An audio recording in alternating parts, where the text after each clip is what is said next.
In 2013, Carol was eager to draw another state out of a bowl and take another trip. This time she drew Oregon. Oregon worked well for both of us because Carol had a sister who lived in Eugene, Oregon, and I had a sister who lived in Portland, Oregon. After some planning, I booked our flight to Portland on Saturday, June 22nd. We would travel around for a week, ending back in Portland for the flight home on June 29th. We landed in Portland at noon on June 22nd. After picking up a rental car, we drove to my sister's house. We had lunch at my sister's house, and then her boyfriend took us sightseeing around Oregon City, a suburb of Portland. The next morning, Carol and I drove 2 hours to Astoria, Oregon, and then spent the morning exploring the area. We visited the 125-foot tall Astoria Column that was built in 1926. We could have climbed the 164 steps to the lookout on top, but it was raining, so we decided against it. Here's what the Astoria Column would look like if we had visited on a clear day. We saw the 4-mile-long Astoria-Megler Bridge that connects Oregon to the state of Washington. After an early lunch, we headed south along the coast on Highway 101. We saw the Tillamook Lighthouse that was built over a mile offshore in approximately 1881.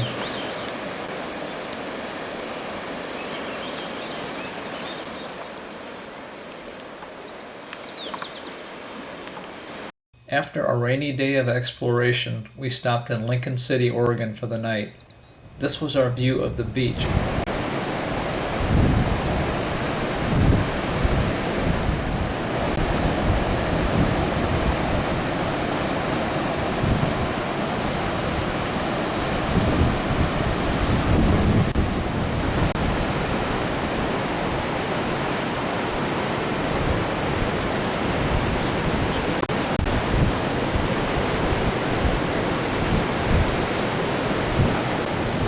And this was a view of the motel overlooking the Pacific Ocean.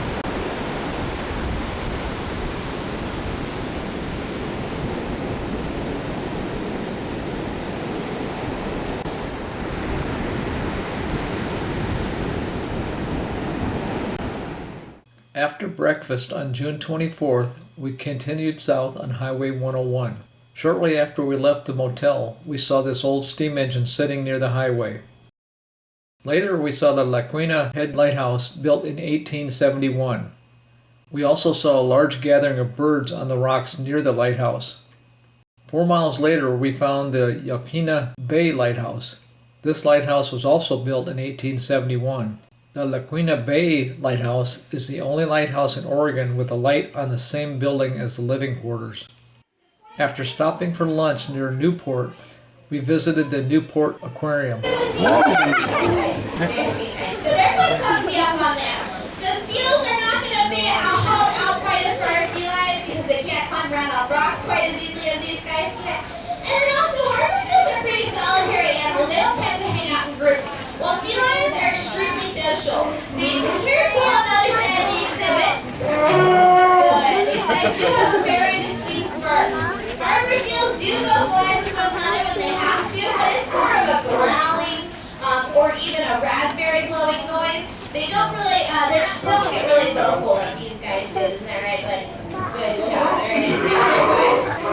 I have another one.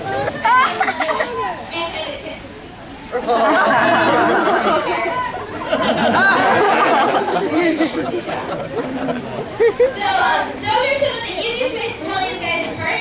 The final reason here, all sea lions. So sometimes you're going to get a seal that is actually a sea lion. So like the northern fur seal is actually a sea lion. And the biggest way you can be able to tell is by this external ear flap. Both seals and sea lions do have ears, but seals are made to be more streamlined. So sea lions are all going to have ears, these external ear flaps, while seals just have this little pin over the ear canal. So that's another big way to tell them apart. Very nice, buddy.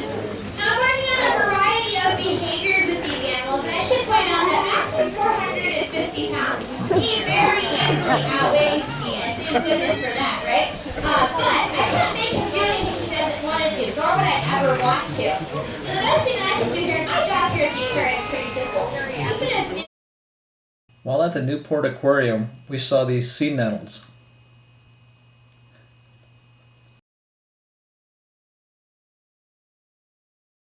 When we were leaving the aquarium, we saw a sign for the Newport Harbor, so we decided to park and look around there.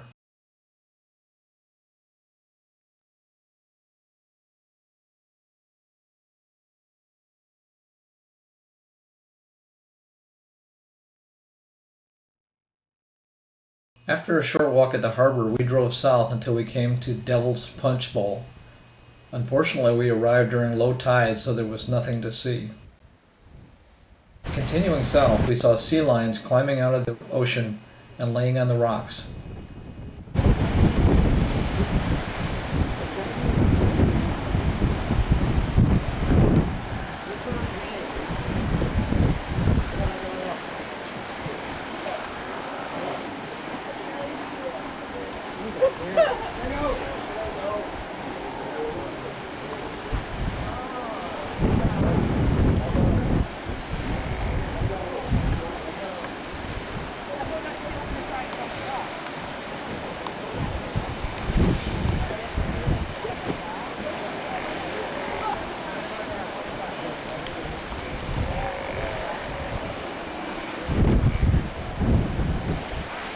In the same area, we saw a sign saying that we could take an elevator down into a cave where we were able to see more sea lions.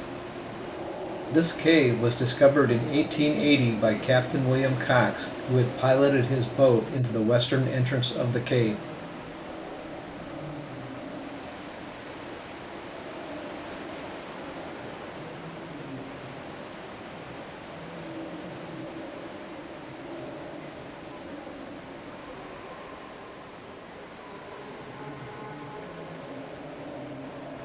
A few minutes later, we see the Cape Blanco lighthouse.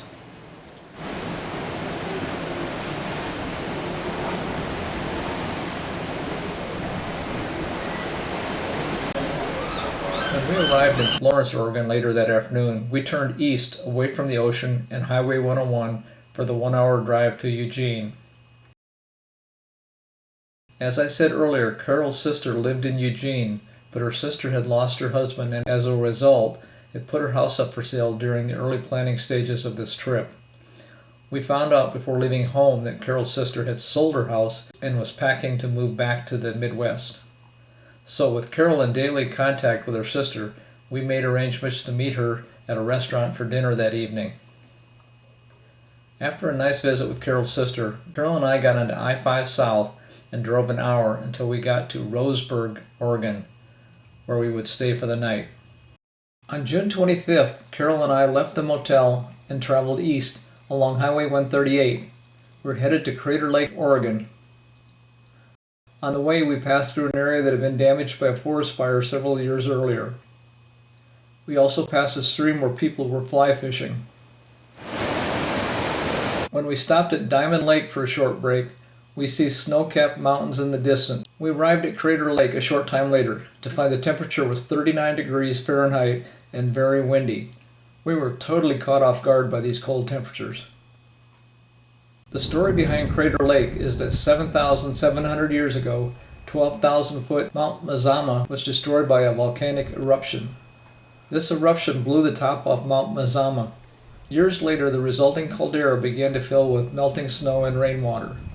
The result is the 600-foot deep Crater Lake is the second deepest lake in North America. There is a road around Crater Lake, but much of this road was closed due to snow covering the road while we were visiting. The U.S. Forest Service was still trying to dig out from the previous winter. We were able to visit the Rim Village, which includes a gift shop, visitor center, and lodge. We stayed in a cabin at Mazama Village on June 25th.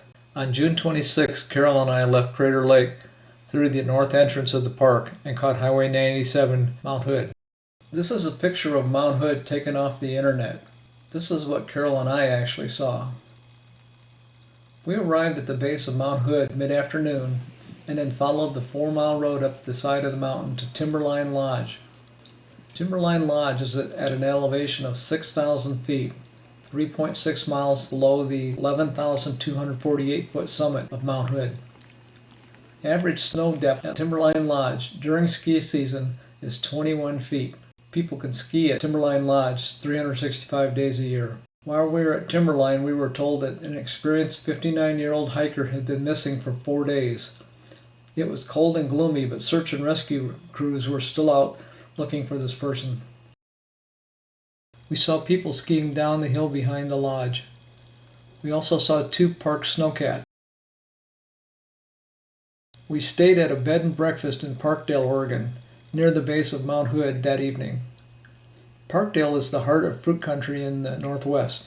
We were told by the owner of the bed and breakfast that moisture on cherries causes the skin to split open, so helicopters had been flying low over the cherries in the area, blowing the moisture off the cherries. In the morning on June 27th, it was a short drive to the Columbia River Gorge. We followed Interstate 84 east until we got to exit 35. This gave us access to Highway 30. After getting on Highway 30 and again heading west, in the next 10 miles we were able to see 7 spectacular waterfalls within a short distance from where we had parked the car. Horsetail Falls, Oneonta Falls,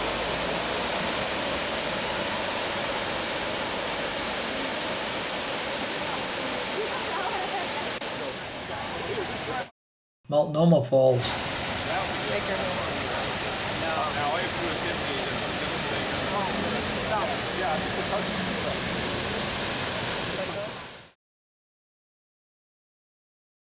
Waukena Falls,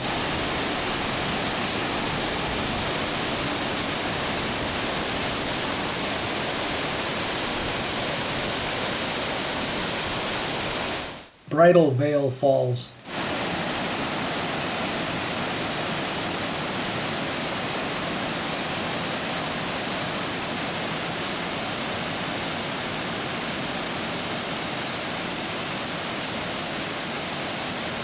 Shepherd's Dell.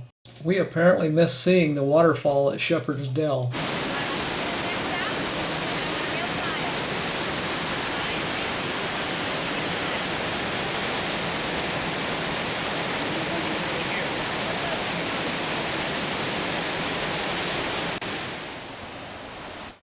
Latreille Falls.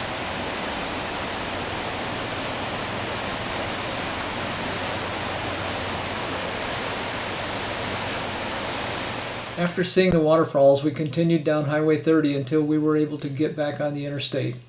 We were 25 miles from Portland and it was late in the afternoon, so we decided to check into a motel for the night. The next morning, we drove back to Portland where we met up with my sister and her boyfriend again. She took us to the downtown area where we looked at statues and rode the public transportation system. We also visited the 452 square inch Miller Inns Park, the smallest park in the world, located in downtown Portland. This location was supposed to be for a light pole in the mid-40s, but the light pole never arrived, so a local news columnist planted flowers in the location and began referring to it as the world's smallest park in his column. The name stuck. Carol and I hung out with my sister and her boyfriend the rest of the afternoon, and then caught the early morning flight home the next day. This concludes Carol and I's visit to Oregon, the 4th state that we have visited together. Hope you enjoyed this video. Please give us a thumbs up if you did, and subscribe if you would like to receive notification of future trips.